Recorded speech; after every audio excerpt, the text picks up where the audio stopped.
mga minamahal kong kababayan. Alice Guo, also known as Guo Huaping, was arrested in Tangerang City, Jakarta, Indonesia. Nahuli na sa Indonesia si dating Bamban Tarlac Mayor Alice Guo. Pero ang gusto pa ng Indonesian government, palit ulo daw muna. Ibibigay nila si Alice Guo kapalit ng isang drug suspect na wanted doon pero arestado dito sa Pilipinas. Sino itong drug suspect na balak iswap kay Alice Guo? Paano nahuli si Alice Guo ng Indonesian police? Sino-sino ang mga opisyal na tumulong sa kanya at masisibak? Sir, sino-sino po yung masisibak? Oh, you'll find out soon enough. Ang tanong niyo, sino yung sisibakin? Hindi lang namin sila sisibakin, kakasuhan pa namin sila. Ang paghuli kay Alice Guo sa Jakarta, Indonesia, yan ang ating aalamin.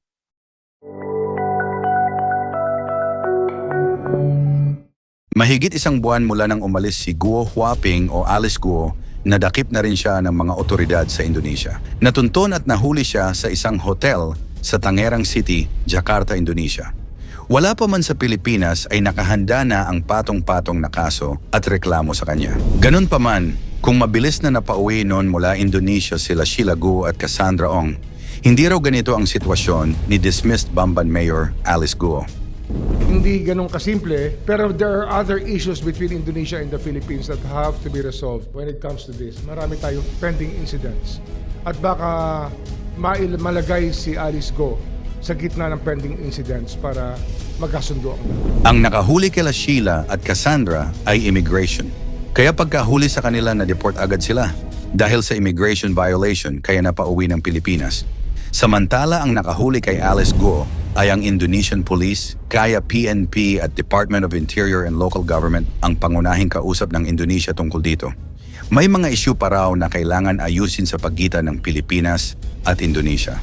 Kaya bago makauwi dito sa Pilipinas si Alice Guo, sa ilang Indonesian news websites na dapat daw ay turn over muna natin sa kanila ang Australian na si Gregor Johan Haas, isa sa mga most wanted na drug suspects sa Indonesia at sinasabing miyembro umano ng Sinaloa Drug Cartel ng Mexico.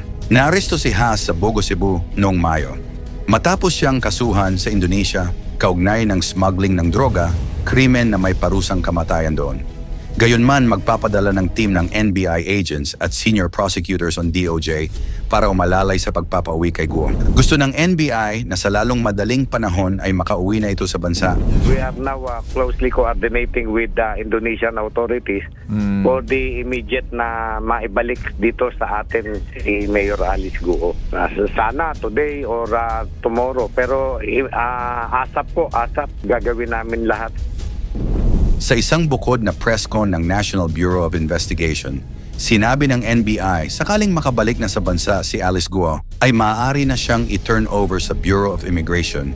Kagaya ng paghuli at pagproseso kina Sheila Guo at Cassandra Ong, idediretso muna si Alice sa BI. Dahil meron din itong violation sa immigration law, titingnan pa rin ng NBI ang iba't ibang kaso nito at saka ito ihaharap sa Senado. July 28 nang unang mamonitor ang pagtakas ni Guo papuntang Malaysia. Mula Kuala Lumpur bumiyahe rin siya pa Singapore, saka nagtungo sa Indonesia noong August 18. Ayon kay Sheila Guo, nakailang lipat sila ng sasakyang pandagat bago makarating sa Sabah, Malaysia. Sa puntong ito naglabasan ng balita at sa isiniwalat ni Senator Hontiveros na wala na si Alice Guo, kaya lumiit na ang mundo ng dating alkalde. Tapos inilagay pa siya sa watchlist Interpol hanggang sa mahuli na siya ng Indonesian Police. Maganda ang operasyon ng kapulisan ng Indonesia dahil madali lang sa kanila na mahuli sina Sheila Guo, Cassandra Leong at ngayon nalambat naman nila si Alice Guo. At take note, sa madaling araw pa siya mismo nahuli ng Indonesian Authority. Posibleng naging maganda na rin ang coordination ng Pilipinas at Indonesia sa paghuli kay Alice Guo. Nagpasalamat sila Senator Hontiveros at kontento ang DOJ sa development na ito na patunay ng international cooperation. Sabi ni Secretary of Justice Boying Remulla, maraming kaso na haharapin si Guo sa oras na makabalik ng bansa. Aalamin din daw ng DOJ kung paano nga nakalabas ng Pilipinas si Guo. Una nang sinabi ni Sheila Guo na nagpalipat-lipat umano sila ng mga bangka at barko hanggang sa makaalis ng Pilipinas at makarating sila sa Malaysia. Pero hindi pa rin daw kumbinsido si Boying Remulla na nagbarko si Alice at Sheila palabas ng bansa. Hindi pa rin kumpirmado kung Philippine passport ang ginamit ni Alice Guo papunta ng Indonesia. Tinitignan naman ng DOJ kung may mga sangkot na immigration officials na tumulong sa kanila para makaalis.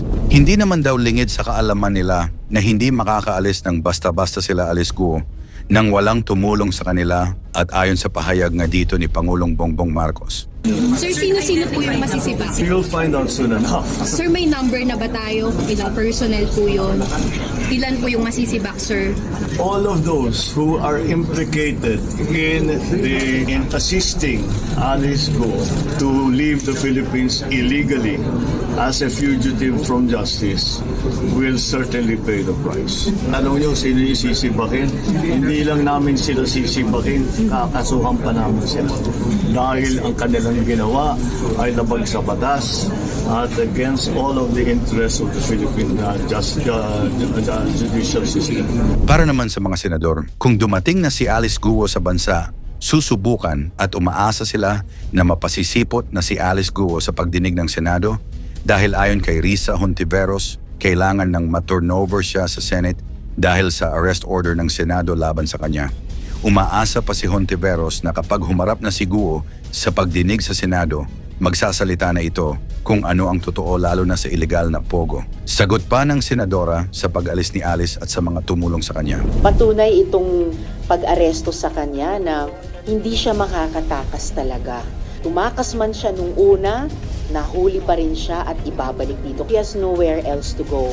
At yung mga tumulong sa kanyang makatakas, hindi namin sila tatantanan.